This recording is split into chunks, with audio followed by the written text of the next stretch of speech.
아멘.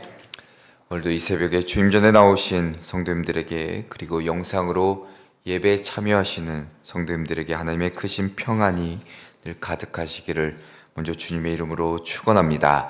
오늘 말씀의 제목은 부활의 주님과 동행하는 삶입니다. 부활의 주님과 동행하는 삶.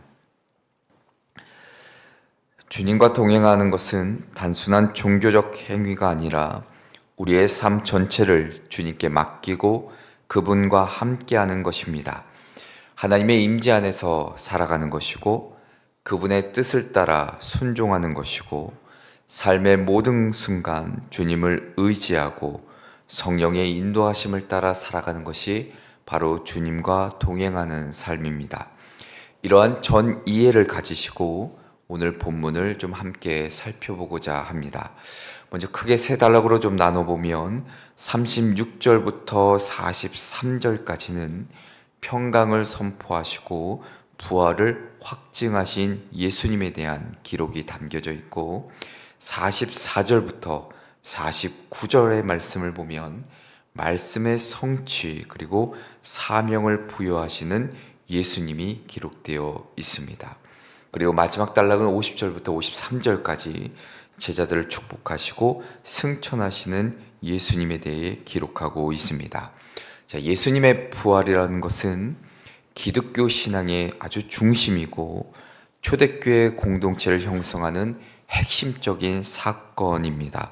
오늘 본문은 예수님의 부활 이후에 제자들과의 마지막 만남을 기록하고 있고, 이 만남 속에서 부활의 의미를, 그리고 성경에 기록된 예언의 성취, 더불어 사명을 주시고 제자들을 축복해 주시는 장면이 기록되어 있습니다. 게다가 누가복음 24장은 누가가 기록한 이 누가복음과 그리고 사도행전을 이어주는 중요한 연결고리입니다.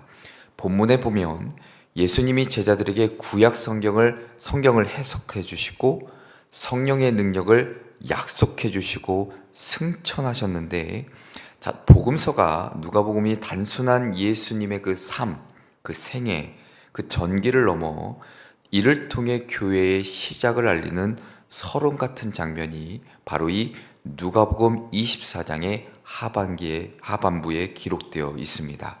자, 그렇게 예수님의 부활은 단순한 과거의 사건이 아니라 오늘 우리의 삶 속에서 생생하고도 지속적으로 이어져야 된다는 것을 깨닫게 하십니다. 자, 그래서 오늘 말씀의 제목처럼 현재를 살아가고 있는 우리가 부활의 주님과 동행하는 삶이라는 것은 어떤 특징이 있는지, 어떤 은혜가 우리에게 주어지는지를 함께 살펴보고 기도의 제목을 얻고자 합니다. 그 첫째로는 주님과 동행하는 삶은 바로 평강을 누리게 하십니다. 평강을 누리게 하십니다. 프랑스 철학자 파스칼이 그에 져서 팡세라는 책에서 무엇이라고 얘기하냐면, 사람들의 모든 불행은 조용히 혼자 있을 수 없는 데서 비롯된다라고 이야기합니다. 그러니까 사람들이 내면의 고독, 그 불안을 마주하기가 두렵기 때문에 끊임없이 외부 활동에 몰두하고 있다. 이것이 곧 현대인의 모습이다라는 것을 비판하고 있습니다. 그러니까 인간의 마음은 끊임없이 불안하지요. 세상의 문제, 미래에 대한 두려움, 관계의 갈등, 수많은 어려움 속에, 역경 속에서 우리는 평안을 찾고자 애씁니다. 자, 그런데 돈이나 권력이나 명예나 어떤 관계로 채우려 해도 완전한 평안을 얻지 못하고 근본적인 해결책을 찾지를 못하는 것이 우리의 삶이라 할 것입니다. 예수님의 제자들도 마찬가지였습니다. 예수님이 나타나신 그 시점은 제자들이 문을 걸어 잠그고 모여있을 그때였습니다. 누가복음에는 기록되어 있지 않지만 요한복음 20장 19절을 보시면 제자들의 그 모습이 생생하게 기록되어 있습니다. 자, 예수님의 부활을 들었음에도 불구하고 그들은 여전히 두려워하고 있었다는 점입니다. 왜냐하면 유대의 지도자들의 박해가 두려웠고 예수님을 배반했던 그 죄책감이 있었기 때문입니다. 자, 그런데 부활하신 예수님이 그 닫힌 문을 통과해서 그들 가운데 나타나십니다. 그리고 오늘 이 말씀처럼 첫 마디로 36절에 보면 너희에게 평강이 있을지어다 라고 말씀하십니다. 자, 평강이라는 것은 단순한 감정적 평안이 아닙니다. 히브리어로 보면 샬롬의 개념과 유사한데 하나님과의 올바른 관계에서 오는 완전한 평화를 의미합니다. 그러니까 예수님은 단순히 이 두려움을 없애는 것이 아니라 하나님과의 관계 회복을 통해 진정한 참된 평강을 그들에게 주고자 했습니다. 자, 그런데 제자들의 반응이 어땠냐면 더 놀라고 두려워합니다. 37절에 보면 그 이유에 대해서 이야기하는데 예수님이 영으로만 생각하고 나타나신 예수님을 영인 줄 알았기 때문입니다. 그러니까 제자들은 육신의 부활을 믿기보다는 지금 나타난 예수님이 영적인 환상으로 오해하고 있습니다. 자, 예수님이 제자들이 두려워하는 이유를 아시고 질문하십니다. 38절에 보면 어찌하여 두려워하며 어찌하여 마음에 의심이 일어나느냐라고 묻습니다. 제자들이 그랬다는 겁니다. 단순한 불신이 아니라 내면에서 계속해서 갈등하고 고민하고 있었던 겁니다. 자, 이러한 제자들에게 예수님은 자신의 몸을 보여주시며 직접 만져보라 하십니다.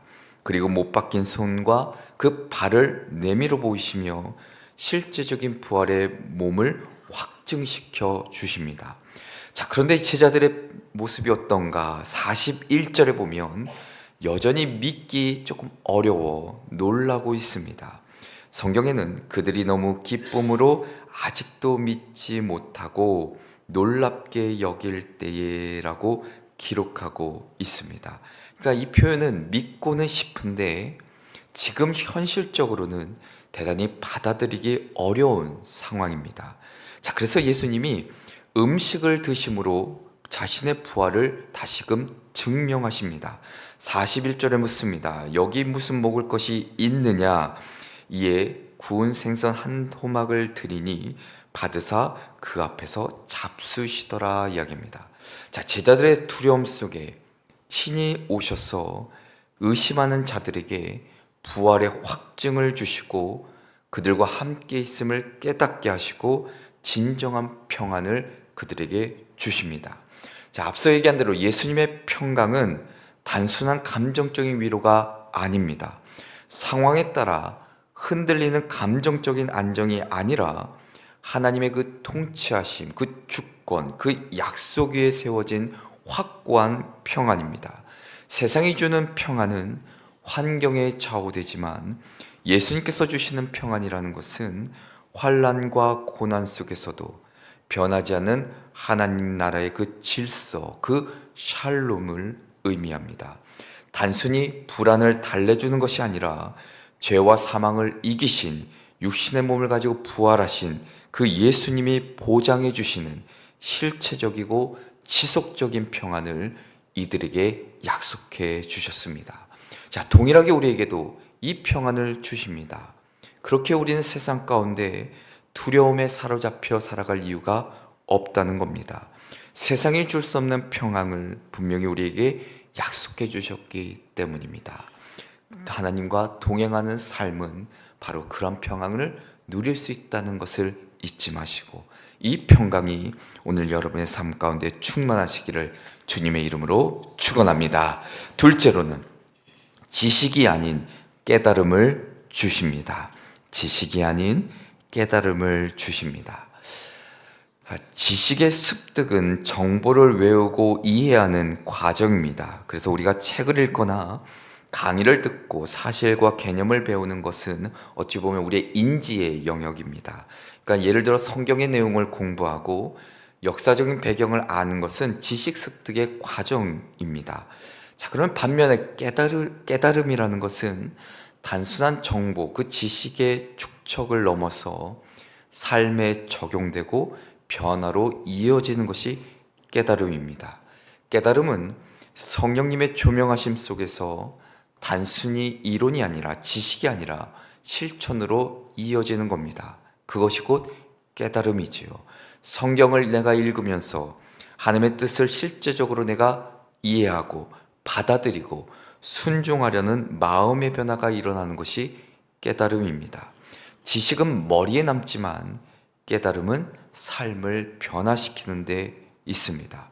깨달음이 없는 지식은 단순한 정보에 불과하지만 깨달음이 있는 지식은 하나님과의 관계를 더욱 깊이 하고 믿음의 실천으로 이어지게 합니다.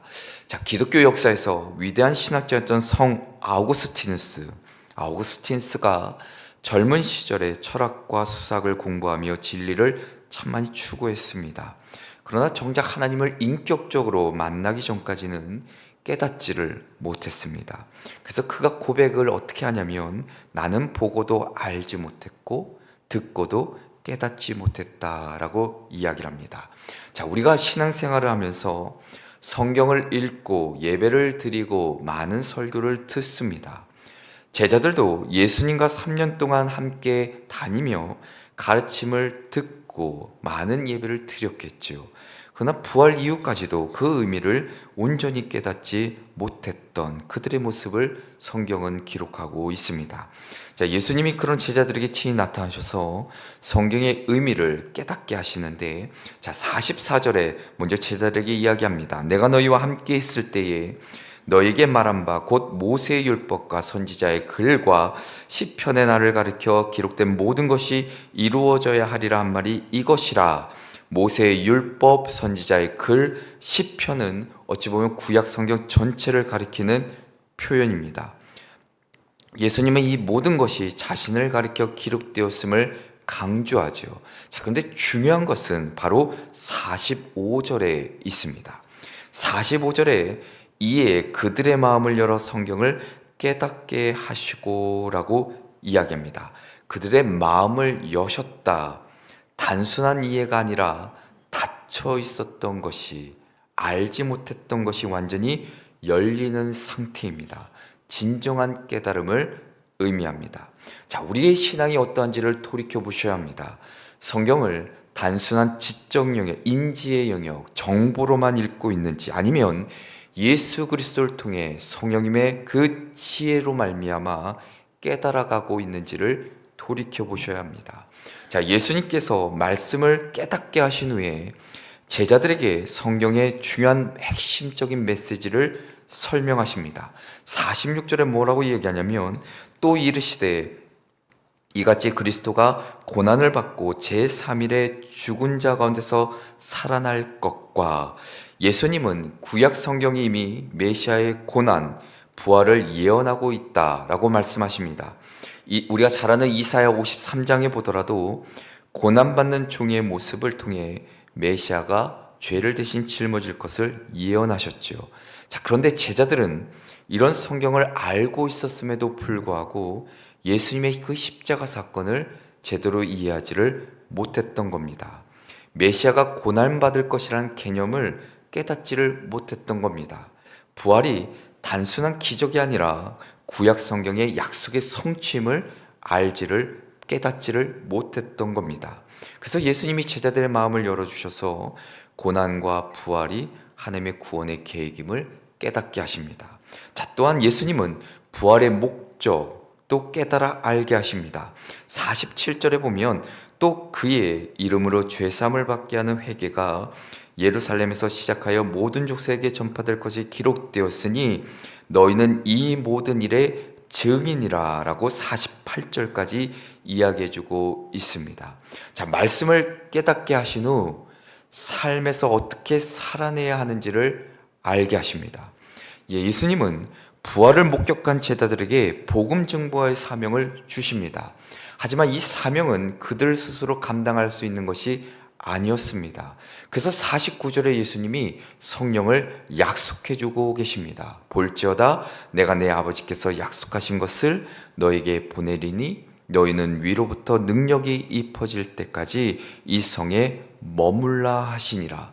자, 부활의 주님과 동행하는 삶을 살아갈 때 예수님은 우리를 깨닫게 하시는데 성경의 진리를 알게 하시고 말씀을 깊이 깨닫게 받아들이게 하시고 십자가의 부활의 의미를 또한 깨닫게 하셔서 삶으로 살아내게 하십니다.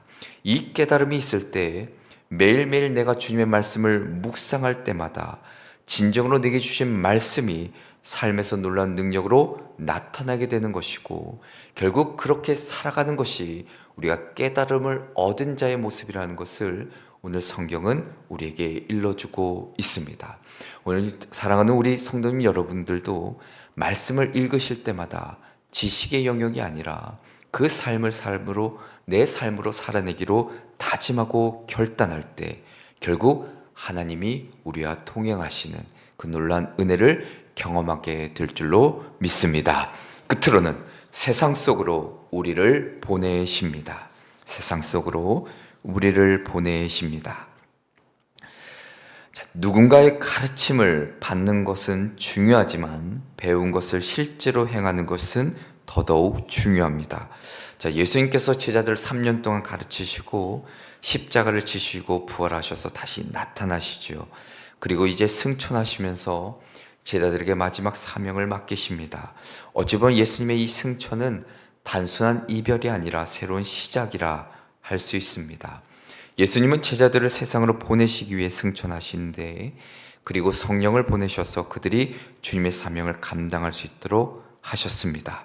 50절에 보면 예수께서 그들을 데리고 베다니 앞까지 나가사 손을 들어 그들에게 축복하시더니, 제자들을 떠나시기 직전 그들에게 손을 들어 축복하시는데, 여기서 중요한 것은 예수님이 승천하시면서 축복하셨다, 축복하는 모습으로 떠나셨다라는 겁니다. 구약을 보면 제사장들이 손을 들어 백성들을 축복하곤 했습니다. 그러면 예수님께서는 참된 대제사장으로서 제자들 향해 축복하시며 승천하셨는데 왜 그러했을까라고 우리가 생각하고 묵상하면, 그것은 제자들이 앞으로 감당해야 될 사명이 너무나도 중요했기 때문입니다.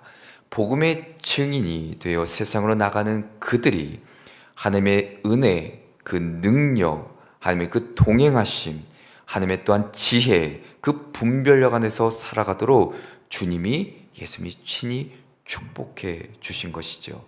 이것은 오늘 우리에게 동일하게 적용됩니다. 하나님은 우리를 세상으로 보내실 때 반드시 그저 내버려 두지 않으십니다. 더 나아가서 하나님의 은혜가 없이는 우리의 사명을 감당할 수 없음을 아시기에 성령의 능력, 그 보호하심을 분명 약속해 주셨습니다. 예수님의 승천 이후에 제자들이 어떻게 반응했는가? 52절에 보면 그들이 큰 기쁨으로 예루살렘에 돌아가, 그리고 53절에 늘 성전에서 하나님을 찬송하리라 이야기합니다. 이제 예수님이 떠나셨는데 제자들이 슬퍼하지 않습니다. 그들은 예배하며 기뻐하며 찬송합니다. 왜냐하면 예수님이 승천하셨지만 그들과 영원히 함께 하실 것을 이제 믿었기 때문입니다. 성령의 약속을 받았기 때문이고, 이제부터 그들이 해야 할 사명이 분명해졌기 때문입니다. 바로 오늘 이 말씀이 이제 사도행전과 연결지어 갑니다. 이제 우리의 차례겠죠.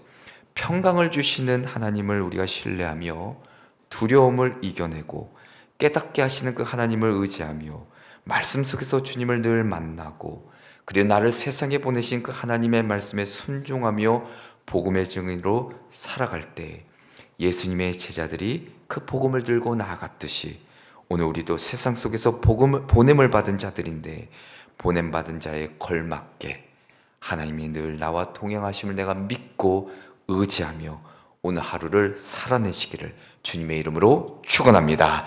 기도하시겠습니다. 우리와 늘 동행하시는 전능하신 하나님 아버지, 오늘도 우리에게 주님의 말씀을 허락하시고 부활의 주님과 동행하는 삶이 얼마나 귀한 것인지를 깨닫게 하시니 감사를 드립니다. 우리에게 참된 평강을 주시고 말씀을 깨닫게 하시며 복음의 증인으로 세상에 보내시는 하나님을 온전히 의지하며 그 사명 감당케 하여 주옵소서. 우리가 두려워하지 않게 하시고 어디에서든지 주님의 증인으로 살아가게 하여 주시사 날마다 기쁨으로 감사함으로 주님의 이름을 찬양하며 예배하며 살아가게 하시고 성령의 능력으로 충만케 하셔서 세상 속에서 부활의 증인으로 살아가게 하여 주옵소서. 주님 전에 나오며 마음과 정성을 담아 귀한 예물 드립니다. 기쁘게 받으시사 11조와 감사의 물 1,000번제로 드린 손길을 기억하시고 이 예물이 쓰이는 곳곳마다 하나님의 나라 그 영광이 확장되고 드높아지게 하여 주옵소서. 감사하며 주 예수 그리스도의 이름으로 기도합니다. 아멘.